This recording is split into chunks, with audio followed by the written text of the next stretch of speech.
Hey, listen, oh my God, y'all, I am tired. Your girl is tired today. We saw 75 patients in like a 5 hour period. It was a lot. From babies to granddaddies to grandmamas, and we have to turn around and do it all over again on Saturday. So tomorrow we will be prepping for Saturday's health camp. Um, we have to go into the neighborhood where the children will be. So today we were at a LC Tudor Church, who is under the leadership of Pastor Joshua, who invited us to come to Mombassa to do these health clinics, because they doing some great things over at Tudor. I mean, they have this huge church, they have a school, they're providing free education for the students because in Kenya they don't do free education. And so this church, under Pastor Joshua's leadership, is just doing some tremendous things.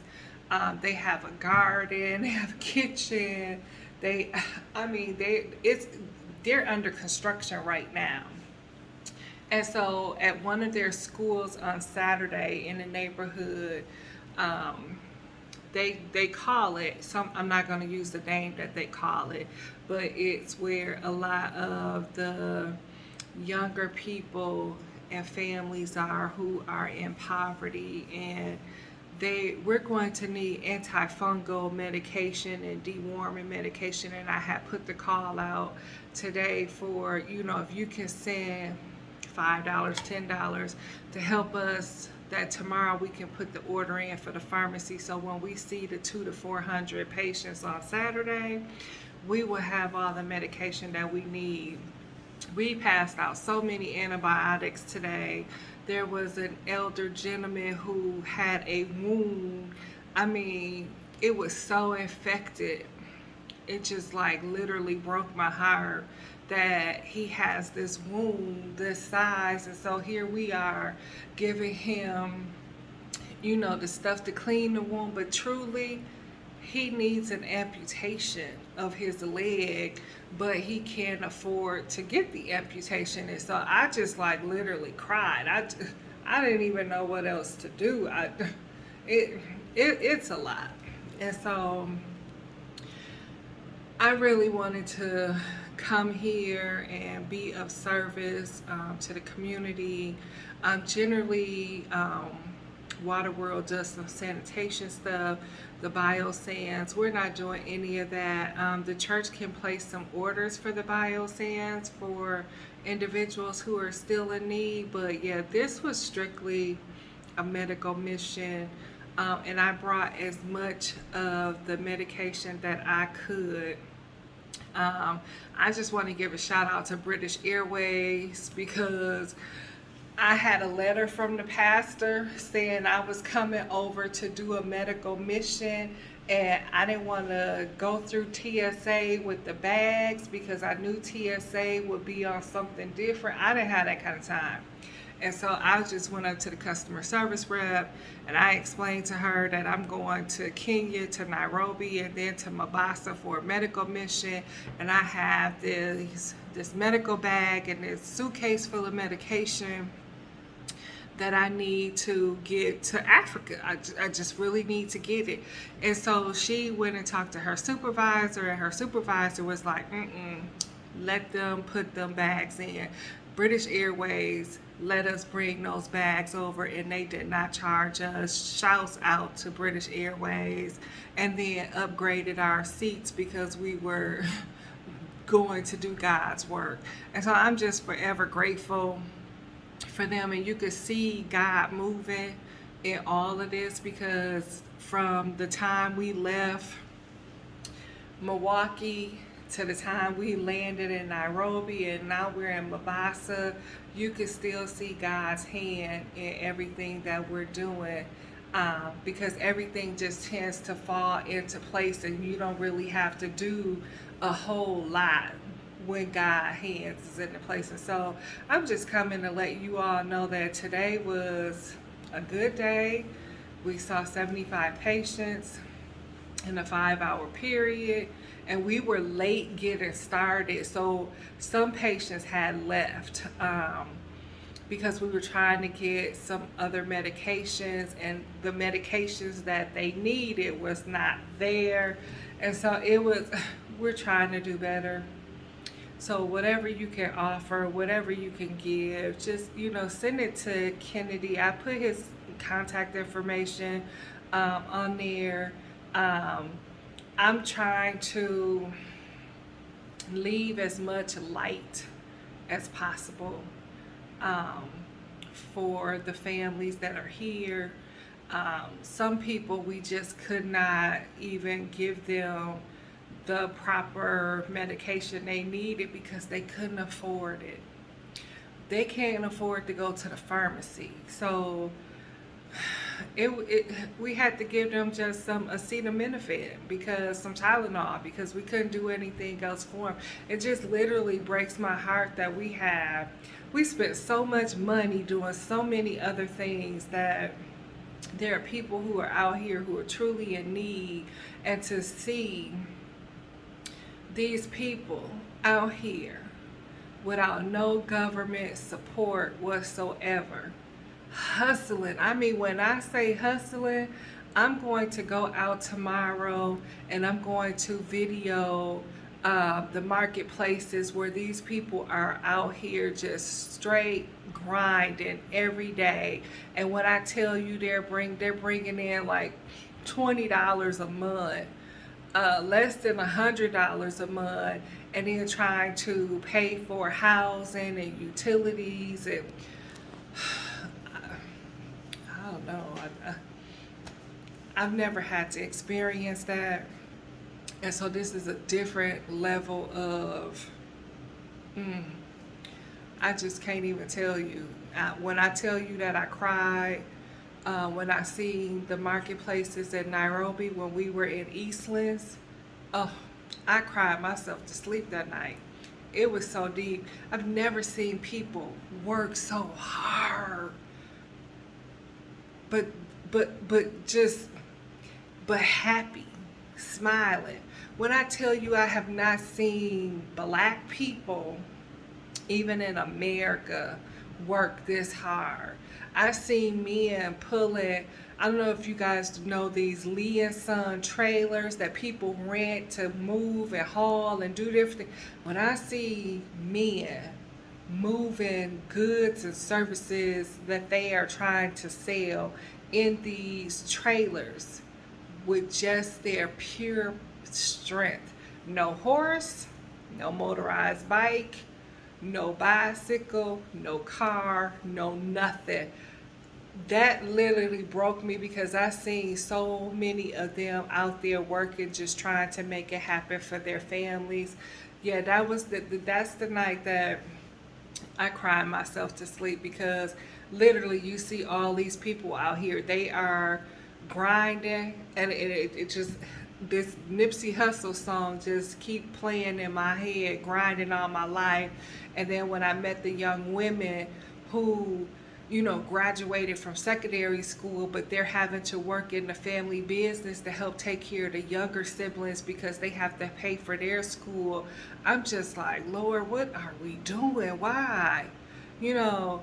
What is happening? And I know this isn't America over here and this is Kenya, but I just think that people need a leg up sometimes. Not a handout, a leg up. And so I committed to purchasing umbrellas for the women business owners who, because rain season is coming.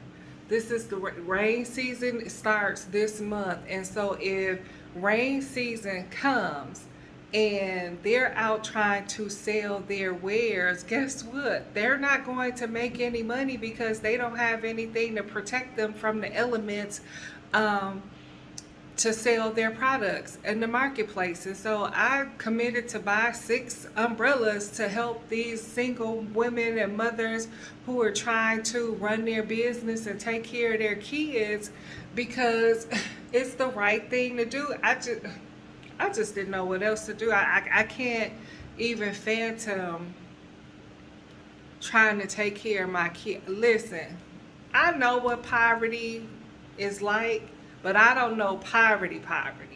Poverty is a whole nother level. There are some things that I always wanted. I don't call that poverty. Poverty is when I see kids outside playing and they're laughing and they're happy and they don't even know that they're poor. They're just outside trying to have some fun. Oh, that did my heart. I did double. I was flipping over, hugging on these little kids, because they was truly outside entertaining themselves and minding their own business and not getting into any trouble, and just as innocent as days long. And so I seen some stuff. And so this is a totally different experience. This is how you know that God moves in mysterious waves and that God is in Africa. He's here doing something, because these individuals are making it happen. And that's why when I say that you are a hustler, if you ever said you were a hustler is somebody who can make something happen out of nothing. Take nothing and turn it into something. And that's what I see these people out here doing every single day. They are on the grind because they don't get any government assistance. Food stamps, what's that? They don't know nothing about no food stamps. They don't know nothing about anything. These people are growing vegetables and stuff in their garden, because some of them are farmers. Some of them are just selling things like clothes and shoes and jewelry and food. And listen, it is real out here in Africa. And so I just wanted to just come on here and just tell you from my vantage point that I haven't taken a whole lot of pictures, and because I've been busy, and like today we had clinic, but tomorrow I'll have a little more time so I can go out to the marketplace and literally video and show you exactly what is happening on the streets in Mombassa. When I go back to Nairobi, I'll video before I leave Nairobi so that you can see what is happening on the streets of Nairobi, so you can get a good sense of how people are living. And, you know, a leg up is better than a handout. And so I'm just asking. I want to make sure that these kids on Saturday get this antifungal medication and this deworming medication. So if you got $10 in your heart, send it to Kennedy so we can hit the pharmacy tomorrow to get this, to get the medications that we need, so that those kids can get it and be taken care of. I'm asking you. I don't know what your thoughts are about this. I truly didn't know that they needed. I would have called somebody else if I had known that they needed so much antifungal medication and deworming medication. I would have went to one of my contacts into the state and see if they could have shipped it to us, and then we could have brought it on over from British Airways to Africa. But I didn't know it at the time that that was what they needed. They sent me information saying they needed antibiotics, so I brought all the antibiotics that I could in one big old suitcase, so that they can be able to distribute it for free to the families who come in to get their wellness checks. And so we are doing wellness checks again on Saturday, and trying to make sure that the people get their medication. So everything is free. We're not charging people to do anything. Y'all know I don't even roll like that. I make sure that whatever we do for the people. And so they get to come in for free. They get to get their wellness check by a nurse practitioner or medical officers. They call them here in Kenya. And then it's counseling if they're in need of therapy. There's a nutritionist. There is There's a pharmacist on hand, because let me tell you, the pharmacist today, he was on it. Even though I was sitting at the drug table and counseling people on their medications and things, he knew how much do you weigh? How old is the baby? Okay, this is what. Listen, it was so smooth. I was just so impressed with the whole operation and the fact that I was even a part of it. And so I just wanted to come on here and just give you a little sample of what I have been experiencing. I promised that I would stay in touch so that you guys know what I was doing over here. And again, I came over here on a medical mission. The church asked me to come, and I came, and so I'm here, at working with Pastor Joshua and Pastor Danny, trying to make these clinics, these next few clinics that we have. We have one on Saturday, and then we have another one on Tuesday, where we're out here taking care of the people. And so whatever you can give to make sure we can hit the pharmacy tomorrow to get the medication, that would be cool. Thank you so much. Stay tuned, because I'm going out into the field to report tomorrow right from the marketplace, so that you can hear directly from the people and how things are going for them. But stay encouraged, because encouragement goes a very long way. Thank you. Peace. Bye.